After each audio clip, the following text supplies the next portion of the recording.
Yin and Yang is introduced early in Chinese medical theory, not because it explains everything, but because it provides a simple way to describe relationship and change.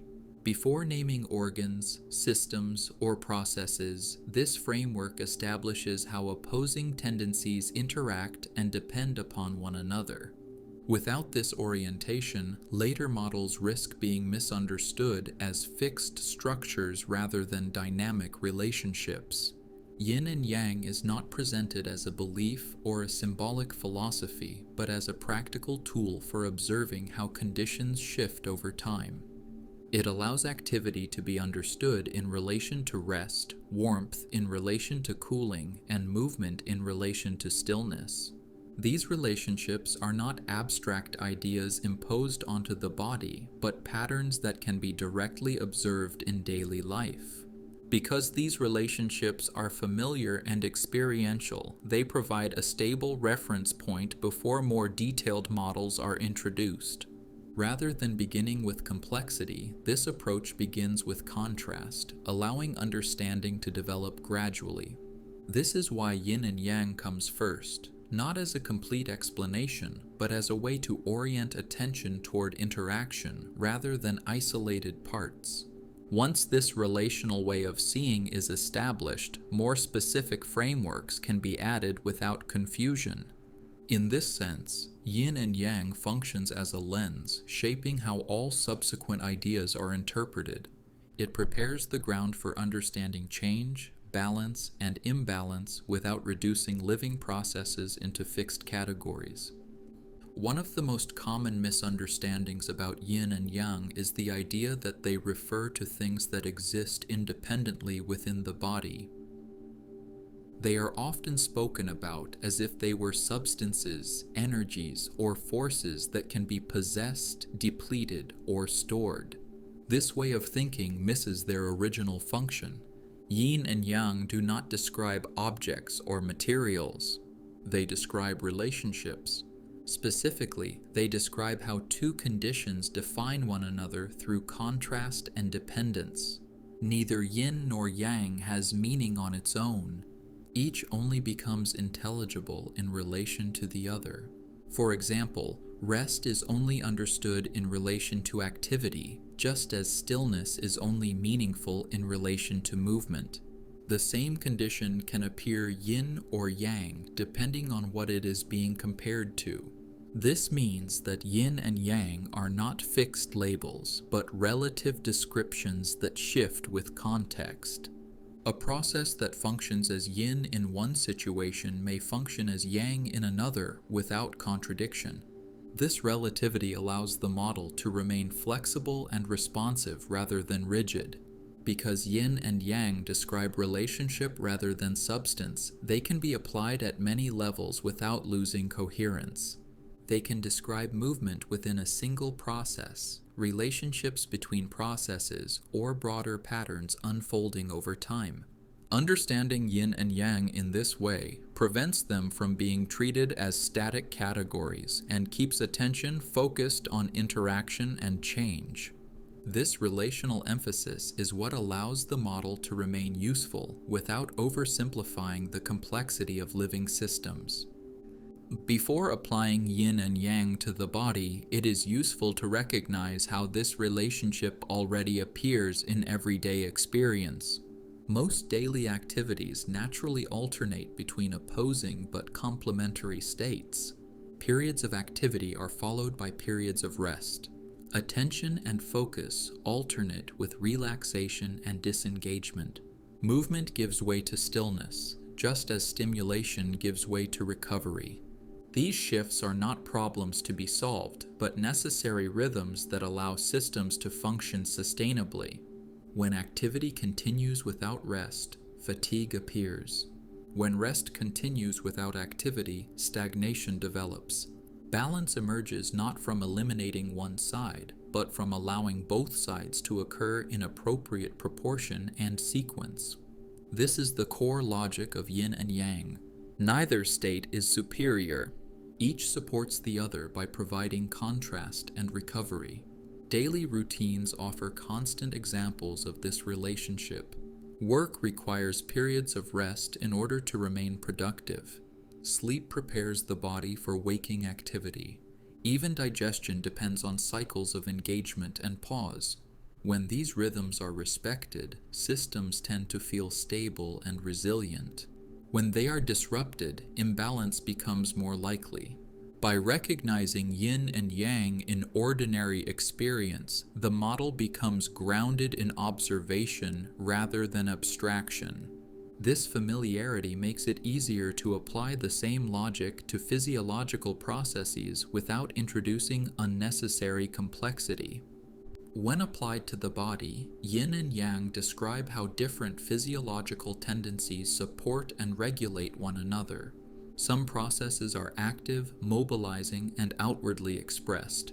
Others are nourishing, stabilizing, and inwardly oriented. Neither type of process functions well in isolation. Activity requires nourishment and recovery in order to remain sustainable. Nourishment and storage require periodic activation in order to remain effective. From this perspective, physiological balance depends on the appropriate coordination of these opposing tendencies. Alertness, movement, and engagement rely on supportive processes that restore and replenish. Likewise, restorative processes depend on periods of activity to circulate and distribute their effects. When one tendency dominates for too long, the system becomes strained. Excessive activity without recovery can lead to depletion. Excessive inward focus without movement can lead to stagnation. Yin and Yang provide a way to observe these tendencies without reducing them to fixed structures or locations. They describe how the body organizes function rather than how it is built. This allows physiological processes to be understood as coordinated movements rather than isolated parts. Balance, in this sense, is dynamic and continuously adjusted rather than achieved once and maintained indefinitely. By using yin and yang as relational descriptors, the body can be understood as an integrated system responding to changing demands. A common mistake when learning about yin and yang is to assume that balance means an equal amount of each. This assumption is understandable, but it does not reflect how balance is understood within this model. Balance is not a fixed ratio. It is a dynamic relationship that changes according to context, timing, and need. Different situations require different proportions of activity and rest. Periods of growth, recovery, stress, or aging all place different demands on the system. What appears balanced at one moment may become imbalanced at another if conditions change. For this reason, balance is evaluated relative to circumstances rather than against an abstract ideal. A higher level of activity may be appropriate during periods of engagement or exertion. A higher level of rest and nourishment may be necessary during recovery or consolidation. Neither condition is inherently better or worse. Each becomes problematic only when it persists beyond what the situation requires. Yin and Yang therefore provide a way to assess direction rather than quantity. They describe whether a system is tending toward excess activity or insufficient restoration. This emphasis on proportion and timing prevents balance from being treated as a static state. Instead, balance is understood as the system's ongoing ability to adjust to changing conditions. Recognizing this prevents rigid thinking and allows yin and yang to remain responsive and practical. Within the yin and yang framework, imbalance is not defined by the presence of something wrong, but by the direction in which a system is drifting. Rather than asking whether a condition is normal or abnormal, attention is placed on whether activity or restoration is becoming relatively excessive or insufficient. Imbalance is therefore understood as a tendency, not a fixed state. A system may lean toward excessive activity, stimulation, or outward expression. Alternatively, it may lean toward insufficient nourishment, recovery, or inward consolidation. Both directions reflect disruption, not because one side is inherently problematic, but because proportion and timing have been lost. This way of describing imbalance avoids treating symptoms as isolated events. Instead, signs are viewed as expressions of an underlying directional shift occurring over time. Importantly, these tendencies are always evaluated in context. What appears excessive in one situation may be appropriate in another. What appears deficient at one moment may simply reflect a temporary phase of adjustment. By focusing on direction rather than labels, Yin and Yang allows imbalance to be recognized early before more entrenched patterns develop. This emphasis supports observation and response rather than classification. It also preserves flexibility, allowing understanding to shift as conditions change. Imbalance in this sense is not something that suddenly appears, but something that gradually unfolds as relational dynamics move out of alignment. Yin and Yang are dynamic by definition because they describe processes that are constantly influencing and transforming into one another. They are not fixed states that remain stable once identified. Instead, they represent tendencies that shift as conditions change. Activity naturally gives rise to the need for rest. Rest, in turn, creates the conditions for renewed activity. This ongoing transformation is not an exception, but the normal functioning of living systems. When Yin and Yang are treated as static labels, this movement is lost. The result is an overly rigid understanding that cannot account for change over time. Classical theory instead emphasizes observation of how one tendency gradually leads into the other. Excessive activity eventually exhausts restorative capacity. Prolonged inactivity eventually weakens mobilizing function. These shifts occur continuously, often without clear boundaries. Because of this, Yin and Yang are always assessed in motion rather than in isolation. What matters is not where a system appears to be at a single moment, but where it is heading. This dynamic perspective allows subtle changes to be recognized before imbalance becomes entrenched. It also prevents premature conclusions based on temporary or situational states. By emphasizing transformation rather than classification, Yin and Yang remains a living model rather than a static framework. Yin and Yang has remained central to Chinese medical theory because it continues to offer a reliable way to describe change, relationship, and proportion. Its usefulness does not depend on specific technologies, measurements, or historical conditions.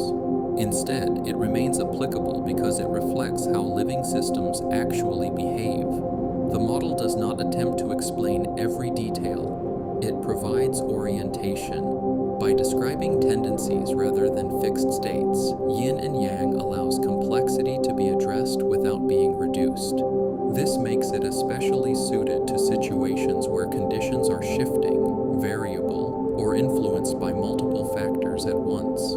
Because the model is relational rather than material, it can be applied flexibly across different contexts. It can describe daily rhythms, physiological processes, or broader patterns without requiring a change in its underlying logic. Importantly, Yin and Yang does not replace observation. It supports observation by offering a consistent language for describing what is already being seen.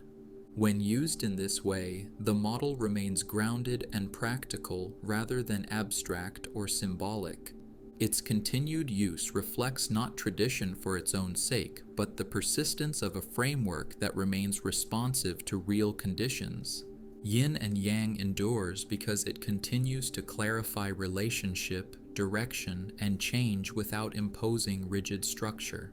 This capacity to remain useful without becoming fixed is what allows the model to persist across time.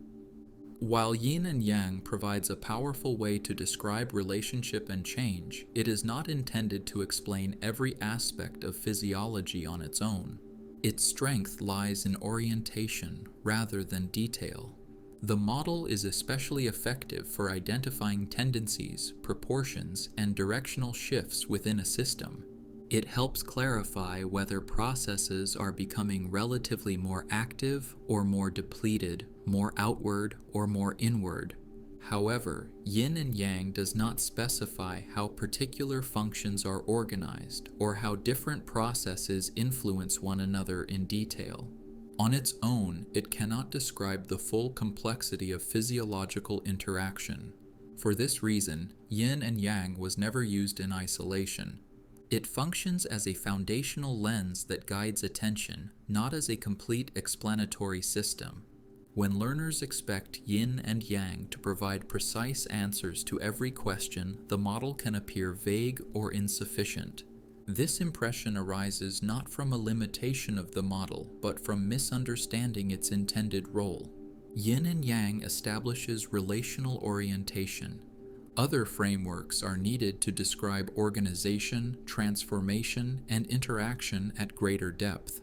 Recognizing these limits prevents overextension and allows the model to be used appropriately. By understanding what yin and yang can and cannot do, the foundation is set for introducing additional models without confusion. Each model builds on the same logic while contributing a different level of resolution. With yin and yang established as a foundational lens, it becomes possible to approach more detailed models without losing orientation. Yin and yang provides a way to observe direction, proportion, and change, but it does not describe how different functions are organized within the body. To explore that level of detail, additional frameworks are required. These frameworks do not replace yin and yang. They build upon it. Each model offers a different perspective on the same living system, highlighting specific relationships while remaining consistent with the same underlying logic. Understanding yin and yang first ensures that these later models are interpreted as dynamic and relational rather than static or mechanical. Without this foundation, more detailed systems can easily be misunderstood as rigid classifications rather than tools for observing change. The next model to be introduced adds depth by describing how different types of activity and transformation interact over time. It expands relational understanding without abandoning the principles already established. In this way, theoretical complexity increases gradually, allowing understanding to remain clear and grounded. What follows does not require a new way of thinking, only a continued application of the same attention to relationship, movement, and context. With yin and yang firmly in place, the groundwork is set for exploring additional models with confidence and coherence.